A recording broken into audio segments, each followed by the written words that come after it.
Halloween may be the time most known for ghosts and spirits, but for many, they are an everyday occurrence. In Yorkton, there are three major places to see and possibly feel spirits from the dead. I'm Hayden DeGrow, and I'm the Culture and Heritage Specialist for the City of Yorkton. I love learning history, and teaching people about Yorkton's past is a proud part of my job. Join me as I highlight fascinating people, places, and events from Yorkton's history and take you where these places can be found today. This is Yorkton Retold. Say what you will about ghosts, and if you even believe in them, but what is agreed upon is that every ghost story has its roots in history, and can be a fun and engaging way to keep the stories alive. In Yorkton, the hotspot for ghost stories is, of course, the historic cemetery. Many tales abound from the land within and the surrounding gated rested place. Starting with the tales within the cemetery, people have claimed they have heard whispers of their names in even the quietest times amongst the graves. It also has been said that the trees that tower over the cemetery will suddenly blow around on calm days, especially when a new person has been interred in the area.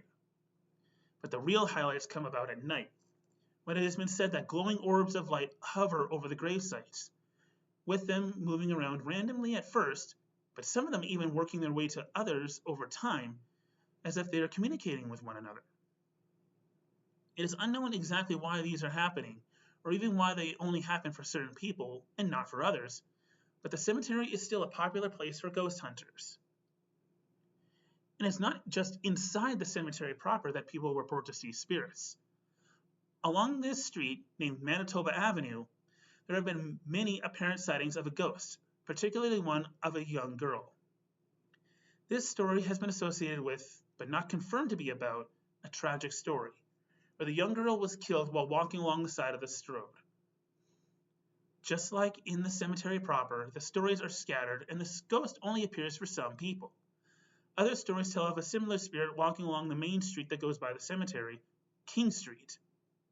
Either way, the girl's spirit is known to be as the Ghost Child, the Crossroads Ghost, and the Yorkton Child, and is one of the most famous ghost stories in Saskatchewan.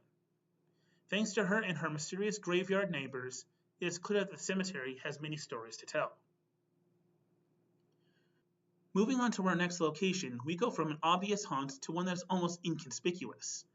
This building, built in 1905, has been a prominent part of downtown Yorkton ever since.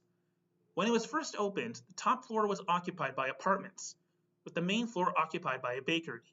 That bakery moved out promptly though, and the space was taken over by McKay's Paint Shop, a business that would occupy the building for over 40 years. It was during this time though that something happened in the building, something that would spawn a spirit. Today, the space has diversified, with both floors being occupied by various small businesses. In modern day, the general public can explore the entire building. But as they do, there have been multiple people reporting that as they walk through certain parts of the historic property, they feel a sudden drop in air temperature. As well, many have felt as if an invisible hand is running up and down their backs, their arms, and over their shoulders. And each time this has happened, the times, the specific rooms, and the events vary, making it hard to make a pattern. This means that a full ghost story cannot be formed, but it is still known across Yorkton as one of the creepiest spots in town. But easily one of the most developed ghost stories in Yorkton is found in easily the most unlikely place, the fire hall. The reason for this can be found outside the hall. As we see on these signs, the fire hall is the former site of one of the most impressive houses in all of Saskatchewan, and the largest single-family home ever built in Yorkton. The house was built in 1902 for Levi Beck, the foremost businessman in Yorkton history. Known as the Merchant Prince of Yorkton, Beck owned a substantial amount of properties and businesses across town.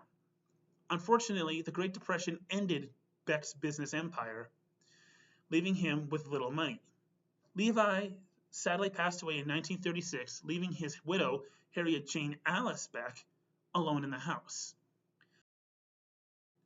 She would later move out at the end of the Second World War, leaving the mansion empty for the first time in over 40 years. As time went on, subsequent owners began to neglect the house, and it became harder and harder to maintain such a large home. In the 1980s, the house was unceremoniously demolished, causing an uproar in the heritage community in Yorkton. However, it wasn't just the living that this destruction angered. It is said that Beck himself was also very angered from beyond the grave and sought to avenge the loss of his beloved home. Almost as soon as the new fire hall opened, there were stories coming out of it that garnered paranormal interest. Reports tell of firefighters and paramedics sleeping between calls, suddenly having their blankets ripped off of them and pillows pulled out from under their heads. A few of them have even said that the couches they are napping on have been tipped up off of them, causing them to fall onto the floor. It has also been said that in the fire hall's kitchen, plates, cups, water bottles, and cutlery are being moved around and even going missing before showing up in random places. Some firefighters have even gone on record to say that in the quiet nighttime shifts, aptly named the graveyard shift, they sometimes hear whispering voices.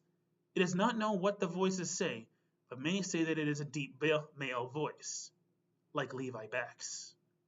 Paranormal investigators have gone on to say that it is indeed Beck's spirit, and that he is angered by the loss of his longtime home and whom he considers trespassers on his property.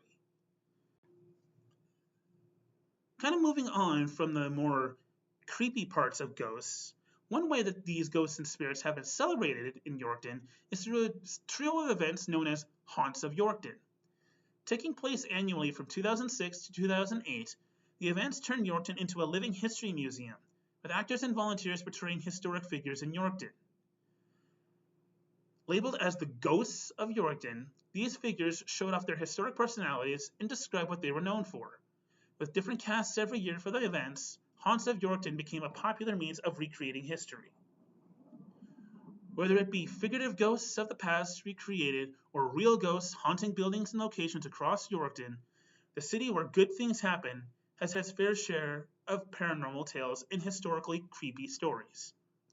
If you have more to share to these stories, or maybe even some new ones, please share them in the comments down below. Thanks for watching. Don't forget to like this video, subscribe to the channel, and leave a comment. See you next time, History Buffs.